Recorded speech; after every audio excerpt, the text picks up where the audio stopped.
इससे पिछली वाली क्लास में हम लोगों ने डिस्कस किया था कि बिंदु आवेश के कारण विभव क्या होता है। बिंदु आवेश के कारण विभव के बारे में जब बात होगी तो उसके अगली वाली क्लास में हम लोगों ने डिस्कस किया कि अगर कोई वैद्युत द्विध्रुव है तो उसकी अक्ष पर विभव कितना होता है, वो बात हम लोगों ने कर ली है। उसके बाद हम लोगों ने उसी क्लास में डिस्कस किया कि वैद्युत द्विध्रुव की निरक्षीय स्थिति में विभव क्या होता है। लेकिन आज के लिए जो हमारा चर्चा का विषय है वो है, अगर एक समान वैद्युत क्षेत्र में किसी आवेश को एक बिंदु से दूसरे बिंदु तक ले जाएं तो उसको ले जाने में कार्य कितना करना होगा। दूसरा पॉइंट है आवेश की गतिज ऊर्जा क्या होगी, और तीसरा जो पॉइंट है वो है आवेश का वेग क्या होगा। ये काफी इंपॉर्टेंट चीज है। तो इसके लिए जरा हम लोग थोड़ी सी बात को समझना है। उसके लिए हम जरा एक समान वैद्युत क्षेत्र बनाते हैं पहले, फिर हम आगे की बात आपको समझाते हैं। तो मान लीजिए हमारे पास एक समान वैद्युत क्षेत्र है। एक समान वैद्युत क्षेत्र मतलब अगर वैद्युत बल रेखाओं को एक दूसरे से बराबर दूरी पर बनाया जाए तो ऐसा जो वैद्युत क्षेत्र रिप्रेजेंट किया जाता है उसको हम लोग बोलते हैं कि एक समान वैद्युत क्षेत्र है। अब इसमें मान लीजिए कोई आवेश है, तो सपोज दैट हमारे पास यहाँ पर कोई एक आवेश है। इस पॉइंट का नाम हम दे रहे हैं ए, और आवेश जो है वो हमारे पास है प्लस क्यू। इस प्लस क्यू को हम इस ए पॉइंट से किसी अन्य पॉइंट पर ले जाना चाहते हैं। तो अब इस पॉइंट पर अगर हम लोग लाए हैं तो यहाँ पर हम लोग कैसे लाए होंगे, जब कहीं पर भी हम लोग डिस्कस नहीं कर रहे होते तो हम ये मान के चल रहे हैं कि इस आवेश को कहाँ से लाएं, अनंत से वैद्युत क्षेत्र में लाए हैं।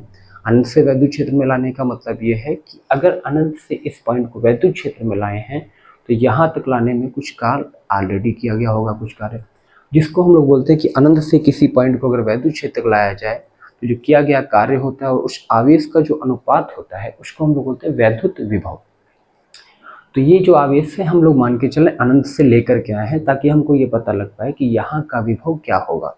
तो अनंत से अगर ये पॉइंट आया हुआ है, ये आवेश आया हुआ है, तो यहाँ का विभव जो होगा वो होगा VA। तो इस पॉइंट का विभव क्या है, VA है। अनंत से वैद्युत क्षेत्र तक लाने में किए गए कार्य तथा उस आवेश के अनुपात को वैद्युत विभव कहते हैं। तो ए पॉइंट पर आया है तो इसका विभव हमने क्या मान लिया, VA।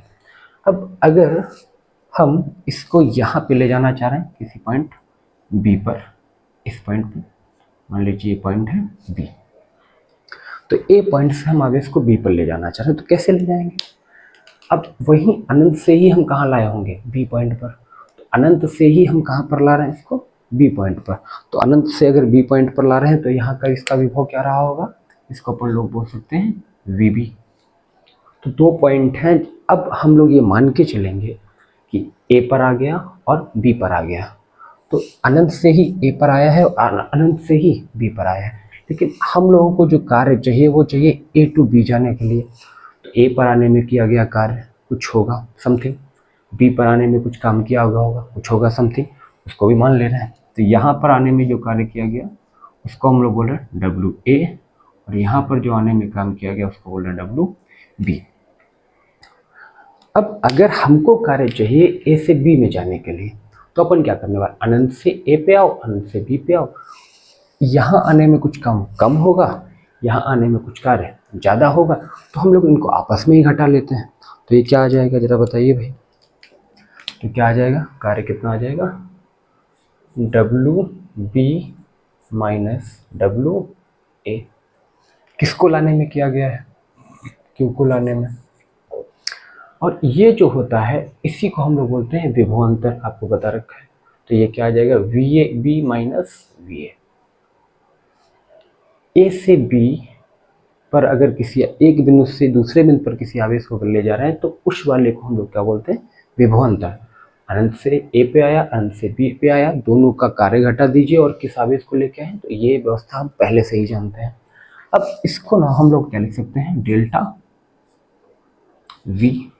इसको हम लोग लिख सकते हैं डेल्टा W कार्य, और इसको लिख सकते हैं Q। तो कार्य कितना आ जाएगा, अगर हम इस Q को इधर मल्टीप्लाई करा दें तो आ जाएगा delta W is equals to Q into delta V। तो किसी भी आवेश को एक बिंदु से दूसरे बिंदु तक ले जाने में जो किया गया कार्य है उसको हम लोग ऐसे रिप्रेजेंट कर सकते हैं, delta W is equals to Q into delta V। मतलब किया गया कार्य इज इक्वल टू आवेश और दोनों पॉइंटों के विभव का अंतर। ये बात तो इसकी रही। अब इसी में जो हमारे पास सेकेंड पॉइंट है वो है आवेश की गतिज ऊर्जा। तो आवेश की गतिज ऊर्जा क्या होगी?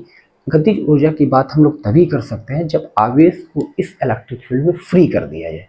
फ्री करने का मतलब है आवेश को हम लोग इस पॉइंट पे रख दें और छोड़ दें। तो हम जानते हैं कि अगर आवेश को यहाँ पे रख के छोड़ देंगे तो आवेश के साथ क्या होगा?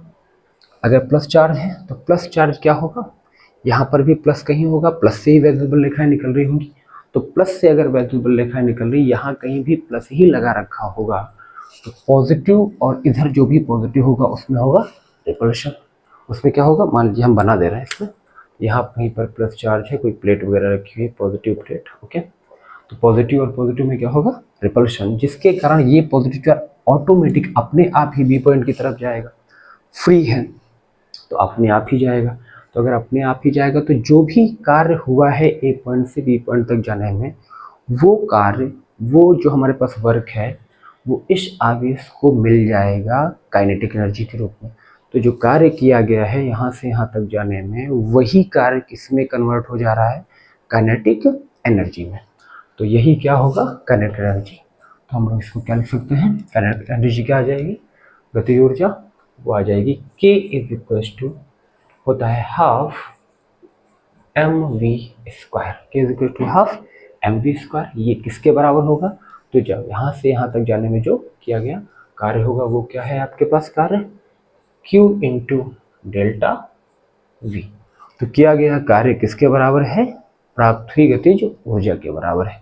तो इन दोनों को आपस में आप बराबर कर सकते हैं। तो ये क्या आ जाएगा? Half mv square equal to Q into V।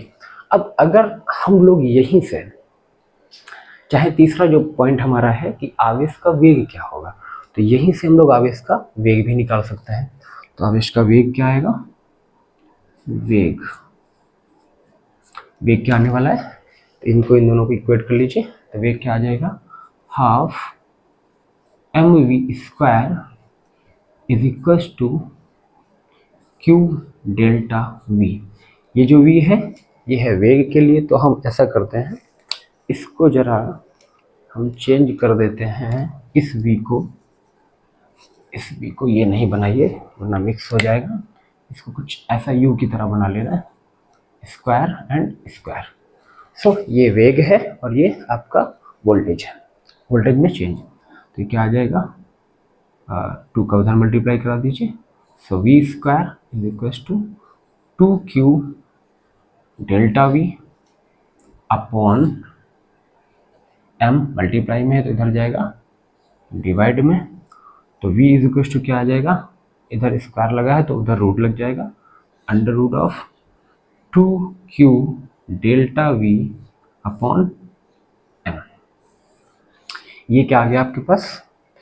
जो इलेक्ट्रॉन है फ्री कर दिया है, जिसको हमने इलेक्ट्रिक फील्ड में ए से बी पॉइंट पे जाने के लिए, उसके पास जो काइनेटिक एनर्जी है वो इतनी है, जो उसकी काइनेटिक एनर्जी है वही Q इंटू वी के बराबर है। और अगर काइनेटिक एनर्जी आपको पता है तो उसको हम लोग हाफ mv स्क्वायर को बराबर कर सकते हैं Q डेल्टा V के बराबर। यहाँ से V स्क्वायर बराबर आ जाएगा 2Q delta V upon M। ये दोनों इधर आपका ये मल्टीप्लाई में जाएगा और ये डिवाइड में जाएगा, स्क्वायर लगा है तो रूट लग जाएगा। ये आपका आ गया है इलेक्ट्रॉन का वेग। बहुत सारे जो क्वेश्चंस वगैरह होते हैं, न्यूमेरिकल्स वगैरह, वो इस पे बेस्ड बहुत ज़्यादा होते हैं, इस पे बहुत ज़्यादा बेस्ड होता है, ओके। तो इसको ज़रा ध्यान में रखिएगा। नेक्स्ट क्लास में हम लोग कुछ और आगे बात करें, ठीक है। फिर आज के लिए इतना ही काफ़ी है, बाकी फिर कभी।